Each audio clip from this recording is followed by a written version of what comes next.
What's good with y'all? It's your boy Pop, and I'm coming at y'all with another video. It's been a long while since I made a video, but I just been soaking in the end of the football season, and I just been really watching the games, doing my research, stuff like that. And if I'm really being honest, I just got lazy, but I might start making more videos, and whoever wants to sit here and listen to me talk about the Eagles and the Lakers, feel free. But yeah, right now I am a very depressed Eagles fan. Um, I don't think in my life I've ever been part of a Eagles season that was this terribly bad. I'm gonna get into more of that later, but first I want to talk about the game on Sunday night because our game, for some reason, just caused a huge rave on Twitter and all social medias. Giants fans and players are mad at us and stuff like that because we were supposedly tanking on national television. Now, I have a very strong opinion about this, right? So, people don't know that before the game, Doug Peterson explicitly stated that Nate Sudfeld would get some snaps, right? Nobody pays attention to that. He said, like, Doug Peterson was a backup quarterback his whole life, so he knows what it feels like to want to get out on the field and, like, be a real quarterback and lead a team and not be able to because, your skill is just not there, right? It was a meaningless game, right? I mean, if you take into account a pick, right, so I guess it's not meaningless, but I don't think he did it on purpose to, like, okay, so we're just gonna lose on purpose. He was just like, I promised Nate some snaps, so he gonna get some snaps, right? But for some reason, we were just on Twitter and we were the most trending thing on Twitter on Sunday night, which I found crazy. And what I found even crazier was the Giants players mad at us for not helping them get into the playoffs. And I'm sitting here and I'm thinking, like, what have the Giants ever done for us to help them get into the playoffs, right? How about beat everybody in the division and then you don't have to worry about your division rival for years and years and years and years to get you into the playoffs? You obviously don't deserve to be in the playoffs if you need another team to help you get into the playoffs. Like, come on, bro. Like, that's what really made me mad about Sunday night. Like, Giants fans are sitting here like, are you serious? Why is Jalen Hurts not in the game? Blah this, blah that, blah this. Oh my God, am I seeing tanking on national television? Like, it's funny how, like, when Philadelphia sports decides to tank, it's national news. Like, when the Sixers started tanking, right, losing games on purpose to get high draft picks, it was national attention. Oh my God, the Sixers can't do this. There needs to be a way to fix this, and they went ahead and fixed it. Right? Now, personally, I don't think that we were tanking, right? Because regardless, Howie's not going to make a good pick with the 6th or the ninth pick, right? I don't think Doug was tanking. I think he was just keeping through with his promise. But you got your Giants fans and your Giants players and everybody on Twitter in an outrage because Jalen Hurts was subbed out and basically we didn't get opportunities to win. So that's how I feel about that. Um, the rest of the game, Jalen Reagor went out with an injury. Oh, the highlight of the night: J.J. Arcega-Whiteside leads the Philadelphia Eagles in receiving yards for a game. I thought I would never say that or see that in my entire life. That was the highlight of the night for me. Um, the defense played okay. Like, for how banged up we were, we didn't have Derek Barnett, Fletcher Cox, Avonte Maddox, Rodney McLeod, Nickel Roby Coleman. Basically half our defense that starts We didn't have them. I think they played pretty good. I think we fared well against that Washington defense and that D line. I don't think Jalen Hurts got sacked too many times.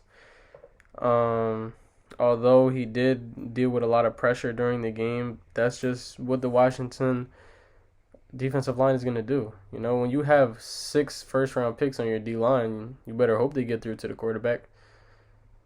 Um, but yeah, other than that, normal game for the Eagles. Just offense was stagnant. Jalen Hurts had the worst passer rating all year. He went like 7 for 27 or 7 for 17, something like that.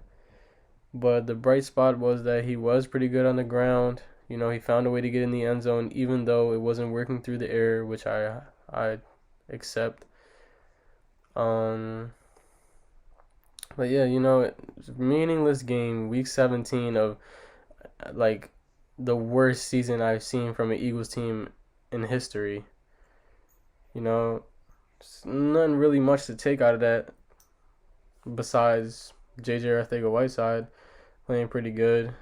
Oh, they waited till week 17 to finally let Greg Ward throw a pass, which was just astronomical to me. Greg Ward should have thrown a pass way earlier in the season. That should be incorporated a lot more into the offense. When you have a former quarterback at wide receiver, and you're not running trick plays, and you have a very athletic quarterback, and you're not running trick plays with that, boggles my mind. But what really is going to affect us in the future was what happened after the game. So if you were on Twitter around 1 a.m. or even maybe today, this morning, you would have seen the video of Carson Wentz, Zach Ertz, and Jason Kelce all sitting together in the link around 1 a.m. by themselves after the game was long over. And a lot of people were saying that it could be their last game at the link, all 3 together wearing the midnight green. And they just had to soak it all in. And honestly, that made me really sad because as an Eagles fan, I've seen them go through hell and back. I've seen the Super Bowl season start to end.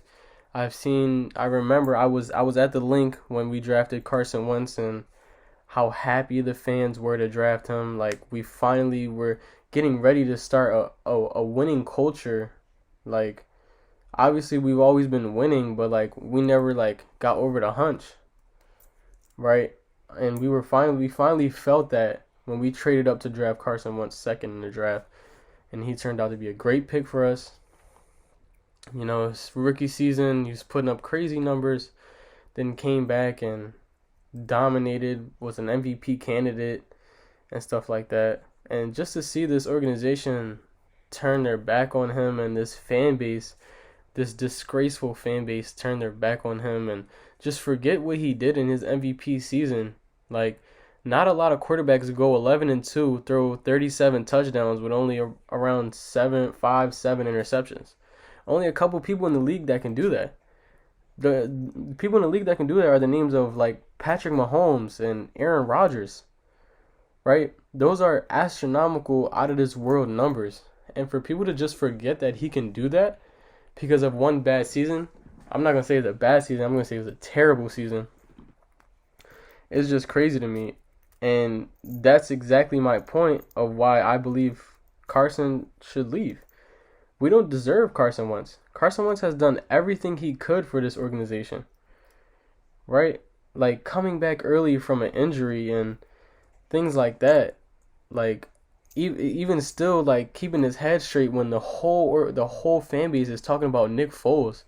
Just for him to keep his head straight through all of that is just amazing to me. And I think the Jalen Hurts pick was just the end-all, be-all for him. For your organization to give you one of the biggest contracts in NFL history and then to just turn around and draft a quarterback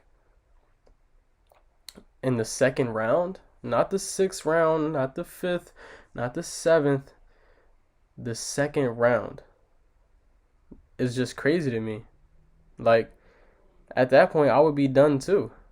It's just bro, do Do you not believe in me? Like, you gave me all this money, but you're not gonna believe in me? So I feel like as an organization and as a fan base, we don't deserve Carson Wentz.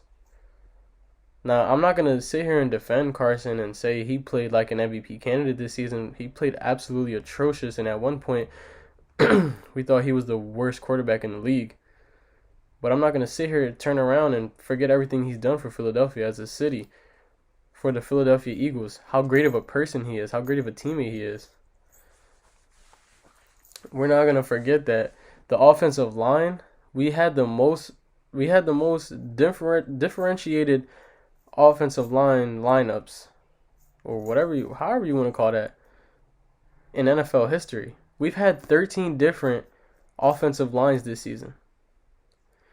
That just tells you how this season is going for us. And before the season even started, Brandon Brooks and Andre Dillard were out, right?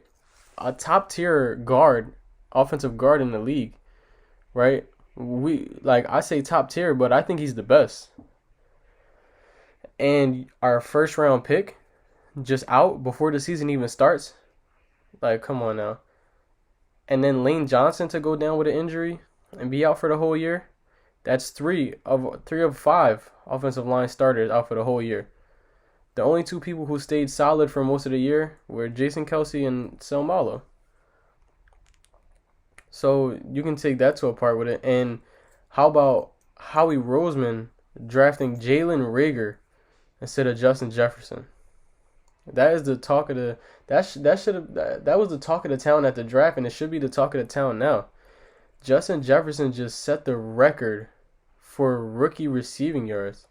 Obviously, he wouldn't have been that good here or that much production here, but come on, he would have made the team at least a little better.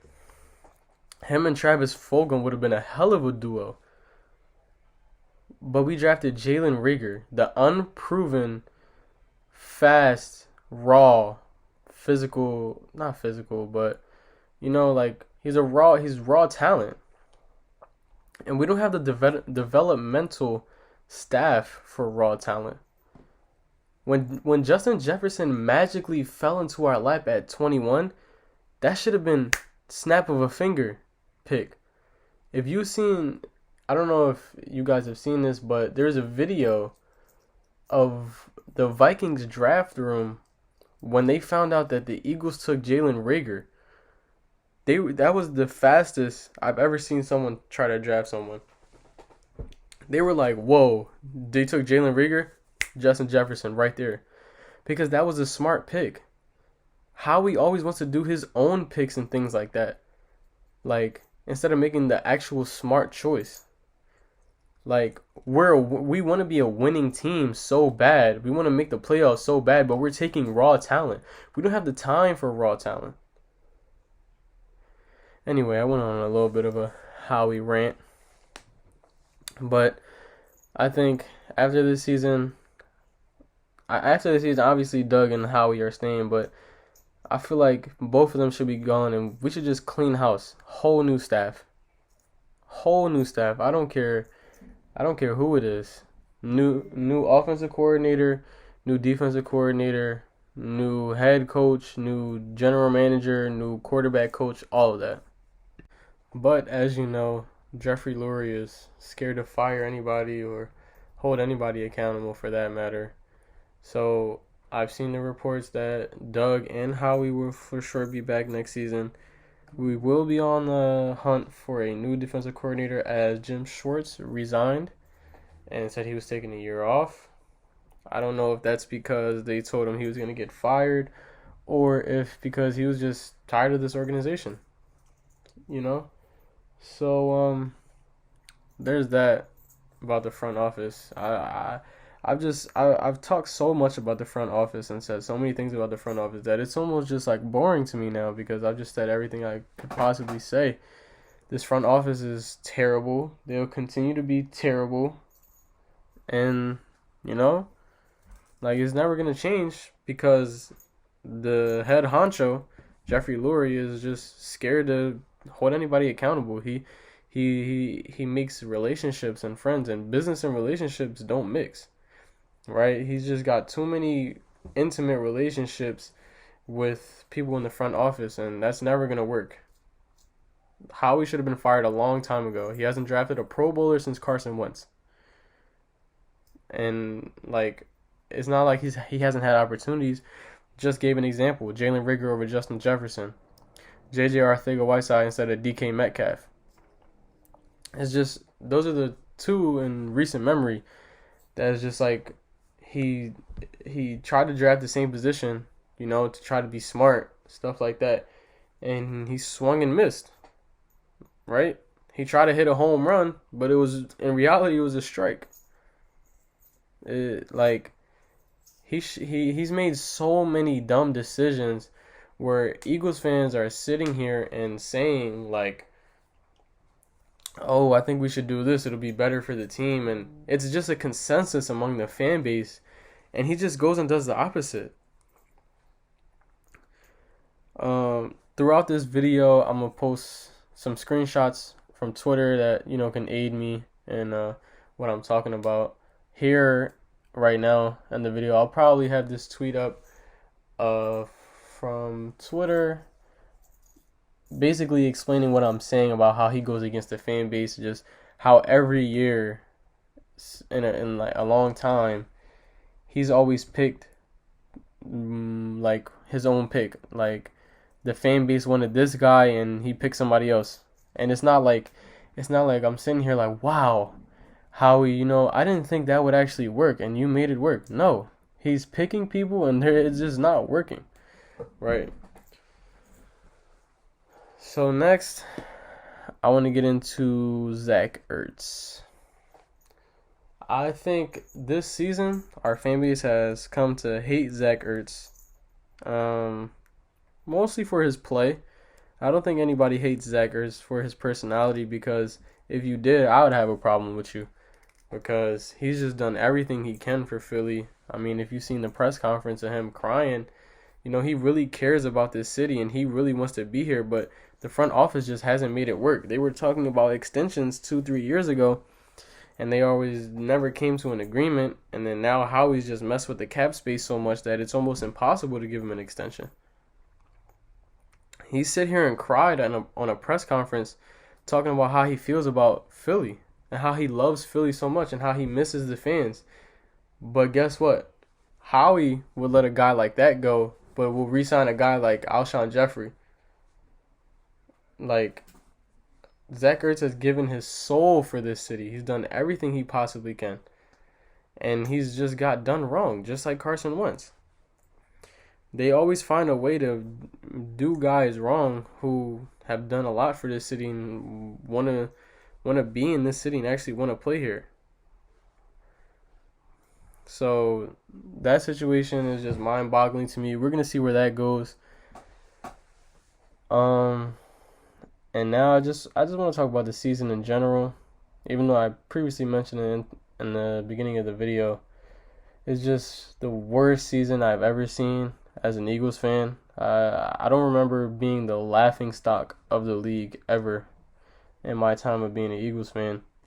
Like, people are sitting here just laughing at us, and the NFC least. We were the worst. We were the worst team in the worst division in NFL history, but we were top 3, top 5 most expensive.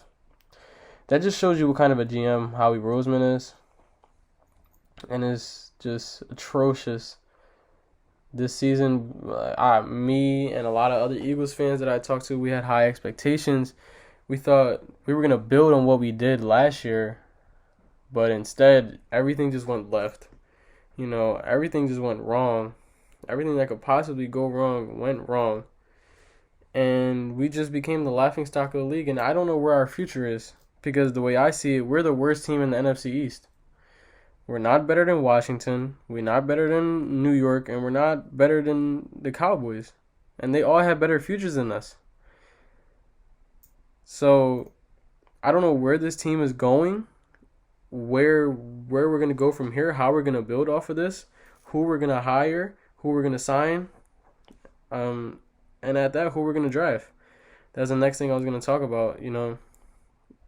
Eagles fans everywhere all have different opinions on who we want to draft, right? Should we go wide receiver? Should we go linebacker? Should we go corner? In my opinion, I think I've seen enough out of Patrick Surtain to really think we should draft him with our number 6 draft pick if he's still there, which he probably will because I see him at a lot of mock drafts, all over the place. But I see him around 7 to 8, 9, 10 around there. But I really think we should get a lockdown corner across from Darius Slay and try to develop the receivers we have. Now, a game-changing playmaker like Jamar Chase or Devontae Smith would be absolutely amazing for this team. Or even if they want to take another shot, as the Eagles are known for doing, we can take Jalen Waddle, right? But that would be nice too. I see some mock drafts have us taking Micah Parsons. I don't think the Eagles as an organization value linebackers that much to take one in the first round. So that's the odds are very slim on that one. But I'm not opposed to taking a wide receiver in the first round, but it just makes us look bad. We've taken a wide receiver high in the draft for a couple of years in a row now, and we just can't seem to get it right. So what makes us think we're going to get it right this year? Right? What makes us think we're going to draft Jamar Chase and we're going to turn him into a monster? What makes us think we're going to draft Devontae Smith and turn him into a monster? Those guys' potentials are through the roof, right? But in the last couple of years, like, our draft picks haven't lived up to what we thought they were going to be, right? Especially at the wide receiver position. So over the offseason, I'll be studying some film, getting reports and making videos on who we should draft. I'll probably make an individual video of the top candidates who I think we would draft. And hopefully, honestly, with the draft, I just want to fill our holes. We have a lot of holes in our team, and I just want to use our draft picks to fill those holes, such as safety. We got an aging Rodney McLeod. We don't know what's going to happen with Jalen Mills. And outside of those two, our safety position is pretty poor, especially after we cut Will Parks. So I just want to see us fill our holes at corner, safety, and wide receiver. And, maybe get some O-line depth, as Jason Kelce looks like he's close to retiring. Jason Peters won't be back next season, most likely. So I think we should really go after some O-line depth, corners, safeties, and receivers. I think that would be the best case scenario. But when you're an Eagles fan, you're not used to best case scenario, so don't be expecting them to do very good drafting, especially with Howie Roseman at the helm. But, there's always hope. There's always hope. And I wanted to end out the video with my expectations for next season. So, I can say this all I want. I have low expectations going into next season, right? But, they always find a way to get us, They always find a way to hype us up, make us think we're going to actually be finally a good team, when in reality, we'll probably be bottom of the barrel again. I just don't see us being better than the Giants, the football team, or the Cowboys for that matter, and anytime soon, unless we make some major changes around here. There's a lot of changes that need to be made, and I just don't know if they're going to be made. Right? This is the first year in around how many years? 3-4 years that we'll be watching the playoffs from the couch. But that's what happens when you're the worst team in the worst division. Right? So I'll be watching Wild Card Weekend and stuff like that. I have my own teams that I'll root for during that time period. Make it at least a little bit fun, not just thinking about the Eagles all day. But I just wanted to ask y'all if y'all had any questions, if you want to debate with me in the comment section, that would be, I'll read all the comments and debate whatever you want to debate.